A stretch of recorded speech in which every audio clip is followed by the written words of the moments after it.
So, just a little forward before the video starts.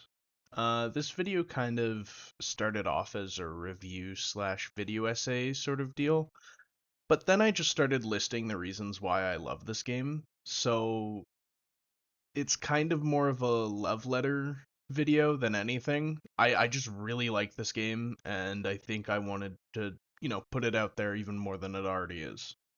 So, with all that, enjoy the video. Darkwood is an isometric horror game released in 2017, produced by Acid Wizard Studios. Their only other game being a soccer game that never left beta. Darkwood is a love letter to true horror in an era of gaming where cheap jump scare slop reigns supreme. I had actually bought this game on release but never completed it until now, almost 10 years later. Darkwood is a master of suspension and keeping you on the edge of your seat even when you're fully capable of defending yourself, a concept many horror games still struggle with today. Now, before I begin, as with the Lunacid video, I encourage you to play the game for yourself, as I will not be delving into everything the game has to offer, just neat things I myself encountered, as well as the main themes and story. You wake up face down on your desk. You turn around and you see a bunch of potatoes and a moonshine distiller. Whoever you are, you need a lot of alcohol to get you through this world. You gather your supplies to set out to the outside world. And outside sits your dog, suffering. Most people would put the animal out of its suffering, as your character also suggests that. But whether you do or not is up to you. This choice does matter, as do many choices in Darkwood. Finally, the consequences of my actions in my video game. After making your choice, you continue further into the woods where you find a stranger and take him back to your house. The scene shifts. It seems you really hate this guy as you beat him up and berate him, asking where this exit is. However, after breaking the chair that the man is sitting on, he gets up, and congratulations. You're now playing as this man. Beaten up and having all of his stuff taken, he has to break out of here. You explore the house and eventually meet a man who graciously thanks you for saving him. And after that, is as customary of most encounters in Darkwood, you're immediately attacked again and given no reward. This ends the tutorial. After being rescued for a second time, you wake up in a house in the middle of the woods in the dry meadow area. The oven you wake up in front of seems to protect you by secreting an unknown substance. You can also, after harvesting some nearby mushrooms, start to fill a syringe with essence. After exploring the oven and its options, most people would learn the layout of the house, and don't worry, while you're in your hideout, time is actually stopped until you leave. For your first day, you should take the time to learn your surroundings and get some wooden nails for the barricades in your house, as well as a weapon to defend yourself. The game doesn't give you clear instructions on this at this point, and doesn't hold your hand with objectives later, only giving you the objective to get your key back. But don't rush, this forest always preys on your mistakes. No matter what, you are in danger. Random encounters litter the night, ranging from beneficial encounters to enemies knocking down your front door. There might be a voice in the bedroom talking to you, or you might have somebody knock at your door. As reviewers suggested, you should answer the door, and as I did not, this night in the dry meadow, you're not in too much danger unless you have absolutely zero weapons at this point, which you should craft the board with nails. And after the first night, you meet the Wolfman. The Wolfman is an abominable combination of a wolf head and a man. For how he speaks, you would assume he is an antagonist or a villain. And while he can be, he's actually one of the few people you can actually trade with in the game. Unsurprisingly, he is mainly a weapon merchant and won't purchase anything or sell anything other than weaponry. He also sells ammo at this point, which to you is kind of useless at this point. Another note is that the Wolfman often uses derogatory language to refer to everyone else. He calls you disgusting, freak, and meat, just to name a few. He tells you that his next hideout is in the Silent Forest and he may have a job for you.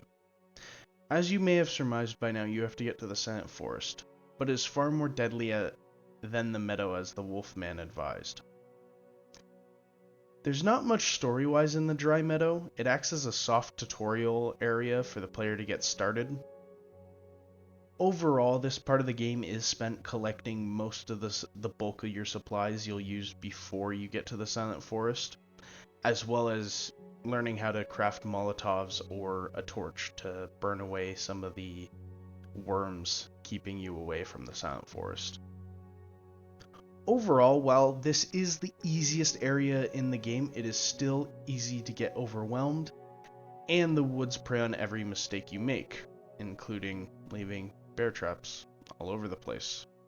So watch your step. As there's not much to the Dry Meadow, I'll address how the game handles combat now. It's clunky, but in a good way. The gameplay is isometric, meaning you can only see the top of everything, as well as what's in your vision cone. Darkwood blends this into its combat masterfully by making your character take time to charge a swing. And if you're hit, it'll interrupt it, making combat encounters with more than one enemy almost always lethal. But the game also rewards you for noticing how enemies attack. They often attack in the same way as you. And if you hit them during or after their attack, they're stun locked essentially. For example, the dogs will always almost pounce at you in a straight line. If you sidestep them, and then you can hit them for free, basically. The game isn't particularly hard when it comes to the combat. However, it's more about resource management and knowing the fights you can take more than anything. And still, one fuck up means you might be trekking for your backpack for the rest of the next day or the rest of this current day. The only fault that the combat has is later on you do get guns, and they kind of take most of the tension out of the game. However, most enemies by that point in the game do kind of require more firepower, so to speak. Another thing, the game in general, if you've played a horror game at all, isn't scary at all.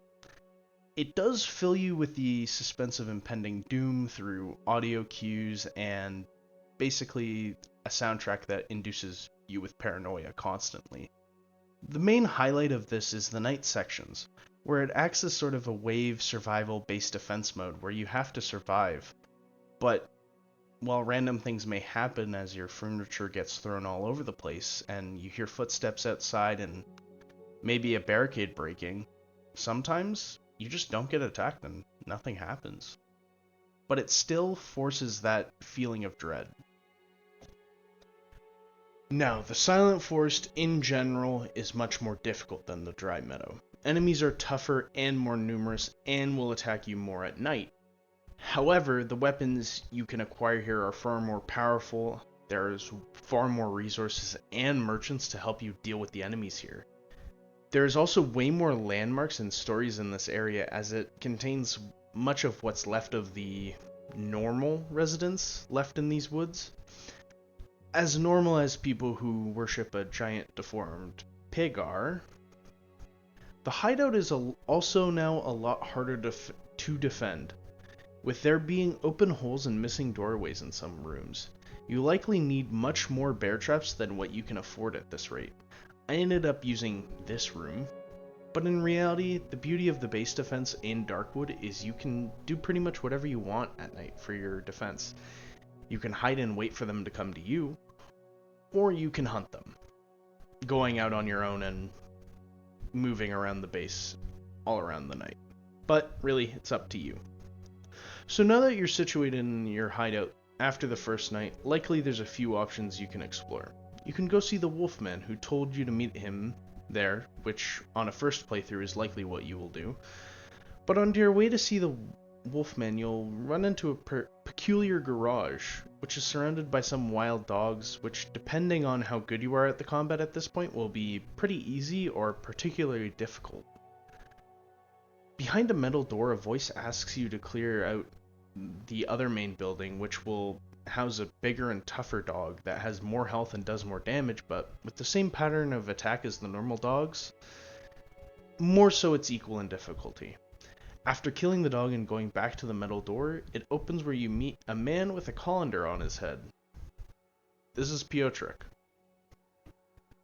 Piotrek is quite the oddball. As his in-game ardent dialogue infers, he speaks about the stars and such, and is mostly oblivious to the outside world, focusing solely on his new rocket ship, which he asks you for your help building using used tractor parts. You may have actually encountered a few parts by now and can submit to him whenever you wish.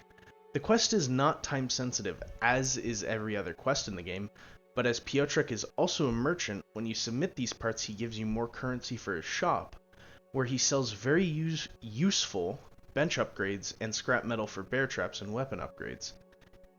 There is an optional thing you can do with the Wolfman if you mention Piotrek to him by showing one of the parts where he sabotages it as a joke for Piotrek, but you wouldn't actually do that, right? Getting back to where we were going in the first place, Wolfman tells us about the village and he marks it on our map, saying to meet the woman that smells of chicken shit to get a key from her. It's very clear that the Wolfman has sinister intentions, whatever is going on here. And Wolfman, by this point, if you haven't caught on by now, is not a good person at all. If the allegory isn't clear enough at this point, he is a wolf in a person's clothing. He says you can trust him, but clearly if you listen to the exact words he says, he is only trustworthy if you're more or less his slave, doing whatever he says whenever he says. And let him do whatever he wants, as even now and later in the game, if you deny him at all, he instantly turns on you.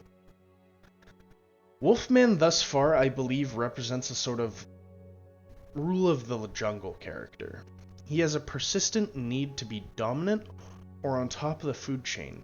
In fact, if at this point you're tired of his shit and just want to kill him, he insults you as you deliver the finishing blow. He still wants the last word, as his dying breath, to have some sort of dominance over the situation, but often he comes across as a thrashing baby, constantly demeaning you despite needing you to seemingly do tasks he is unwilling or incapable of doing. But we can get back to Wolfman, as this isn't our last encounter with him. Arriving in the village, the game feels sedentary.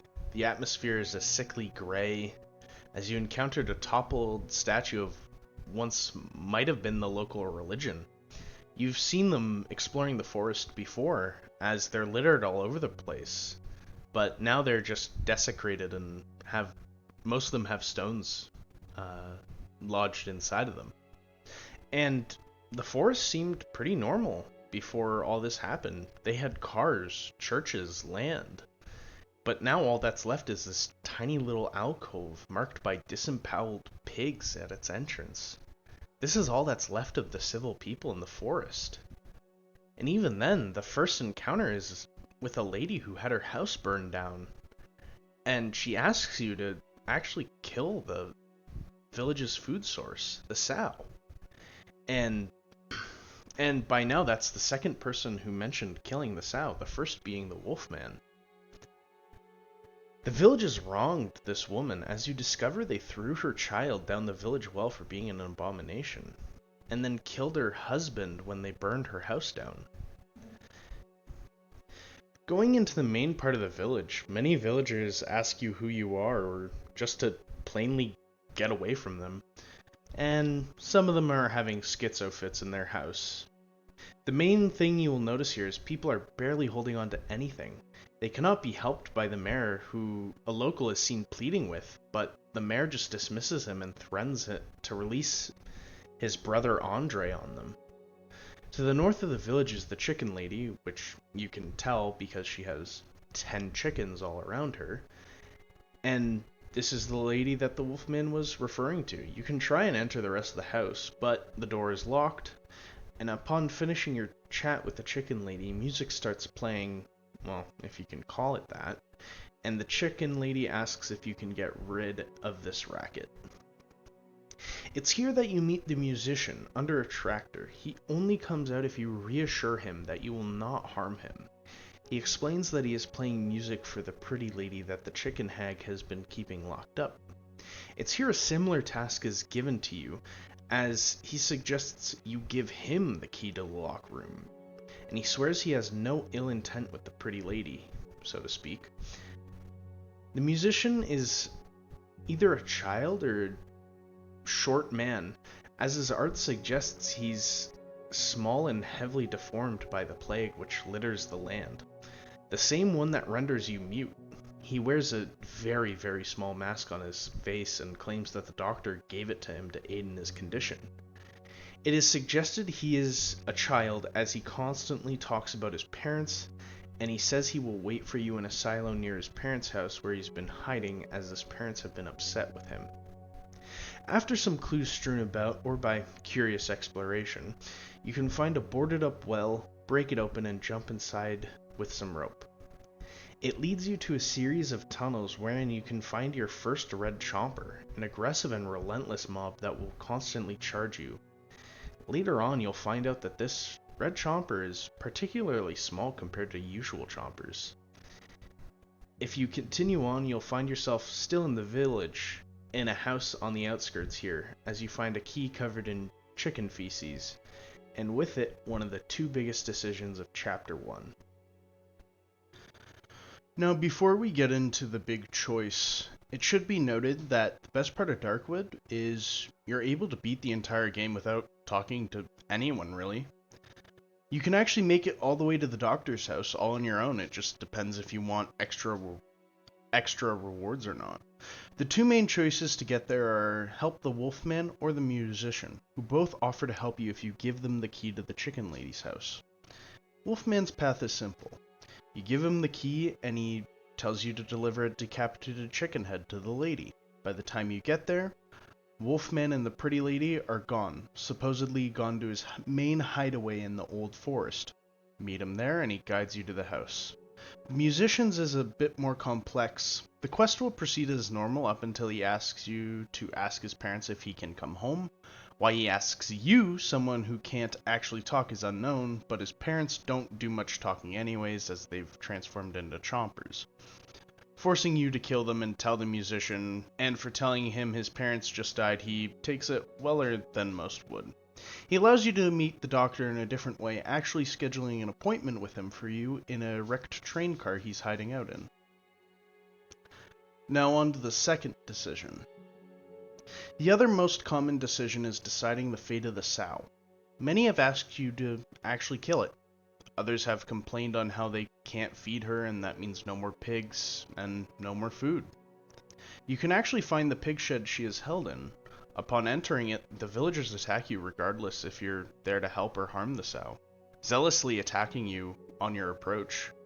One of the choices here is to simply leave. You don't have to be here. In fact, it could be argued that this doesn't involve you at all. The sow is the villagers' problem after all. But most wanting to explore or gain more supplies will come across a set of cables that have been cut.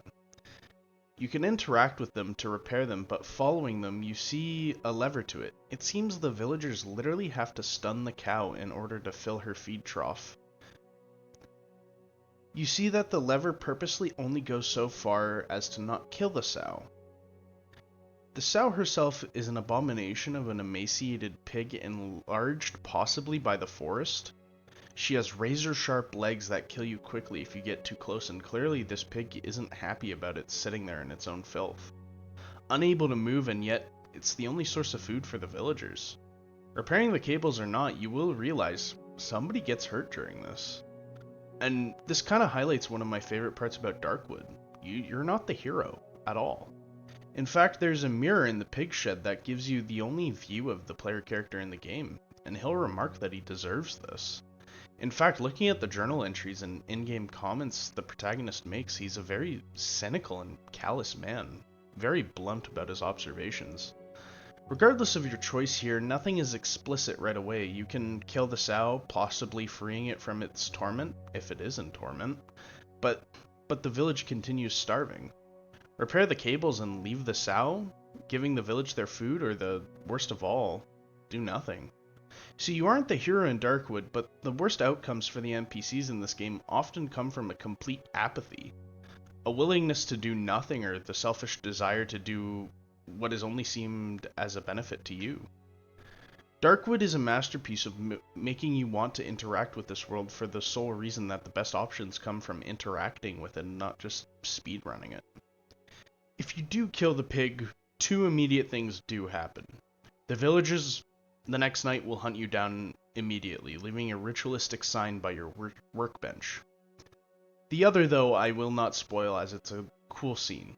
After wrapping up the first part of either the Wolfman's quest or the Musician's quest, they both direct you to the Old Woods, where the Wolfman will either bring you to the doctor's house or the musician to your appointment. Your time here will likely be brief as you collect supplies for the journey after you get your key back. There isn't honestly much in the Old Woods, to be perfectly honest. The main side fact you'll find here is the house of a hunter whose body is wrapped in the roots of the forest with a nearby missing wolf head trophy. The hideout here, though, is a highlight, as it's the most dangerous but also the most secure. With winding hallways and passages, often you won't be in too much trouble here. However, the banshees remain a persistent threat as they spawn nearly every night, so you can hunker down in one area or go from place to place. It's your choice in this hideout. Finally, meeting the doctor. I chose Wolfman's path, as I stated before, so he guides you to the house of the doctor, and with this path, this is the last time you see Wolfman. However, reaching the doctor's house, it's slightly different than before. The place is ruined and disorderly, and it's here where the decision from the very beginning rears its ugly head. Did you kill the dog? You didn't? Well, the doctor didn't save it, so you have a chomper to deal with now. This is another thing I love about Darkwood. There's always consequences to your actions. However, solving a puzzle on the floor leads to a safe in the floor being unlocked and giving you the key to the rail car that he's hiding out in. Now, I'm not going to spoil the musician's path, as it not only was not my main playthrough, but you should experience this playthrough for yourself. So before I go any further, I encourage you to play the game for yourself if you haven't yet, as we're getting to the end game and things go fairly fast from here. Darkwood isn't a very long game, and I just have to say it's a masterclass of horror games, and there's a definitive reason why there's so many video essays on it, so go and play it.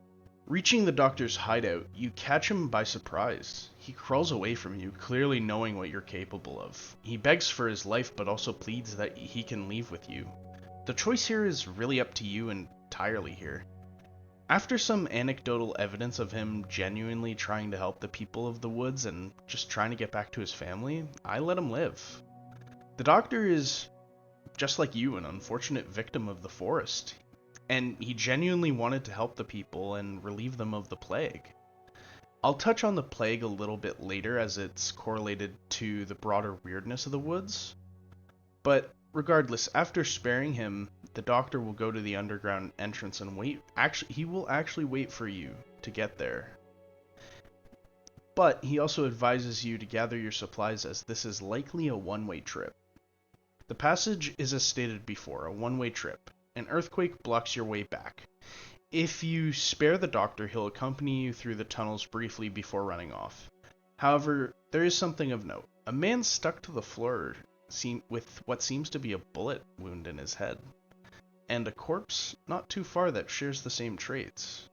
It seems the forest may be duplicating people, which can explain some of the odder denizens of the woods, and they all seem to be covered in the same white goop that the nightly trader has oozing off of him constantly. The underground exit, you find that you're now in the swamp. But there's a fair amount in the swamp, so I'll talk about the hideout first. Overall, it's a solid base that gives you a lot of room to maneuver, and it gives you a few good places to reinforce if that's more your style. The place is mostly dilapidated, and the Force seems to have claimed a lot more of this place, with this weird eye thing in the middle that closes when you look at it. The swamp in general, as I said, is in a lot more disrepair, as the local area has flooded, leaving most of it in waist-high water that can be difficult to navigate, but also provides some areas where you can dive if you take the time to get the oxygen tanks and the compressor fixed. If you had spared the doctor at this point, you run into him 3 more times. Each time he progressively gets more insane. It seems the forest has finally gotten to him. He offers items each time for free regardless of any outstanding factors. The final time you meet him, he looks almost no different from the savages you've been encountering. He lies on the ground mumbling to himself. Usually the response I believe most would take is just to leave him be. He isn't a threat anymore and he just seems to be insane. But in these woods, why take that chance after all? Just put the dog out of its misery. The Doctor is a tragedy. With the only one good ending for him, he stands as a person who suffered trying to do the right thing in this world. Now, is it hard to justify his actions after all? He beat you up and took your only way out of this place, but being that he's fighting an impossible battle which he has no way to win, wouldn't you? The Doctor has a family he's desperately trying to get back to, and because the forest ate all the kindness he had to offer, depending on the player, he never sees them again. I believe this speaks to the evil of the forest and the entity within it. A man tries out of pure altruism to do his best to help the people, and he gets eaten up and spat out, becoming a hollow shell of a man that no one, even the people he was trying to help, believed in anymore. Roaming the swamp, you may come across an area littered with mushrooms. Poisonous or not, there lies a house in the middle of it. It's a minefield of poison mushrooms. After navigating this minefield, you meet an old, moldy woman sleeping in her chair. And your first dialogue option is to eat her. Like many things in Darkwood, this is literal. You can actually cannibalize this old woman. Many things you have encountered in these woods, though, have repeated all the time, and all these repeats have been the same hollowish, mushroomy, ironically white color. The trader who you find mysteriously dead outside of your hideout is the same. The wedding ring from the Wolfman that is a duplicate of the hunter and the pretty lady's ring. And the man in the underground passage? Is this woman even real? Does she know what she is? In her dialogue, she speaks like a normal old lady. Now, as I mentioned before, the usual trader is dead. You get a new merchant in this area. The 3 serve as the new merchants in the swamp. They never speak, and they never even write down like the trader does, although the last resident of this village in the area seems to mention them and wanting the tree they stay by burned down. I left this be as the swamp to me is already dilapidated, so I had mercy on this tree. It is a character, by the way. I just never interacted with it, and this is the main way to end the game, as the tree blocks one of the ways out. Now, exploring more in the swamp, you may eventually find a highly reinforced cabin in the middle of the swamp, inhabited by a mother and her children. They say they are safe from the effects of the plague from the oxygen they get from one of the children, and in combination their masks. But as you may notice, 1, they're not connected, and 2, the air tanks are stuffed with flowers from the woods, so take anything she says with a grain of salt, as even when her children tell her the truth, she does nothing and just asks you to bring her child back from his grandma, the mushroom grandma, but you shouldn't do that as he's locked in a room by his mother afterwards. If you didn't complete Piotric's quest, nothing really happens to him, but if you do, he actually manages to build a rocket. And unfortunately you find his dead body in a dump yard. However, in some end texts, I'll touch on it now, Piotrek died very happy in a very Icarus fashion. He flew above the forest, seeing all the stars in the sky and being glad he saw space with his own rocket. And as his rocket plummeted back to Earth, he was happy for even but a moment. He flew above the forest. The last thing before I talk about the end, your choices from Act 1 carry over into the swamp. Starting with the musician, if the Wolfman path is taken, he'll appear in your hideout simply requesting he be allowed to stay. He has been further mutated and regressed to a point that seemingly seals his fate in this playthrough.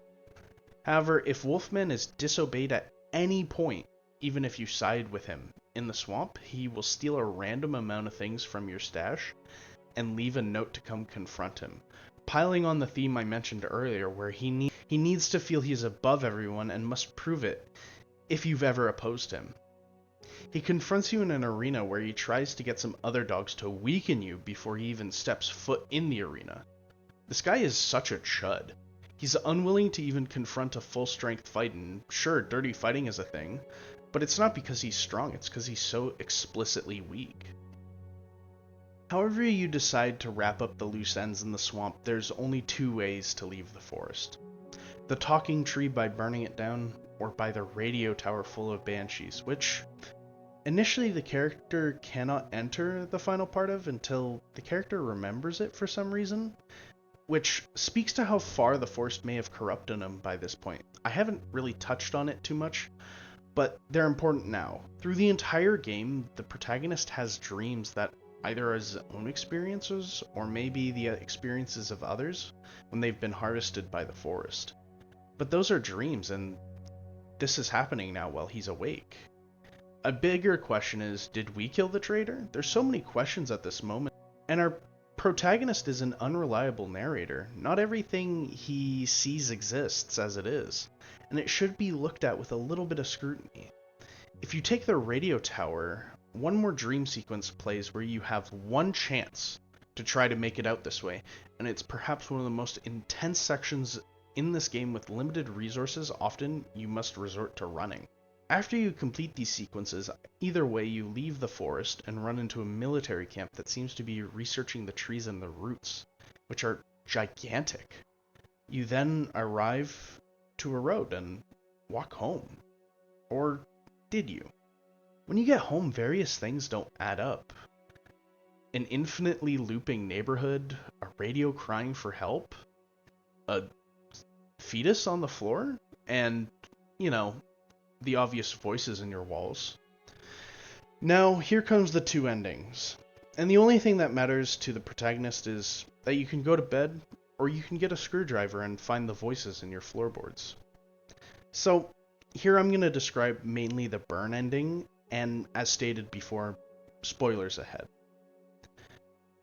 After ripping up your floorboards, you will wake up in the epicenter of the forest. Trees sprawl everywhere, pumping like rotten veins until you reach the center and you find the being responsible for all this.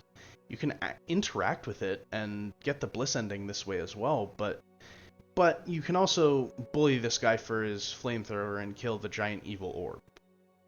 Now, what does Darkwood even mean? Like, what does this game represent? To me, in my opinion, the main part of the burn ending is accepting the hardest truth. You couldn't escape. There was no way for you at all. The forest has had its claws dug into you this whole time, and you played into it because we thought we were special, and we were wrong. We're just like everybody else, but we can make up for it by making sure it never happens again. I think Darkwood is all about looking ahead. You see the stagnant rot and decay and all the apathy of those in the woods, and they don't care about who comes after. If you look at some examples, the mother unwilling to let her children go, the chicken lady who just sits amongst her chickens, the wolf trying desperately to be on top of the totem pole without a care for what happens to everybody else, the villagers being so apathetic to everything around them, feeding a suffering sow so they can get one more day. But even so, there's someone like Piotrek. I swear this is important. Piotrek's goal was completely self-serving, yes, but he's genuinely one of the only nice people in the game, giving us or trying to give genuine help and thanks us.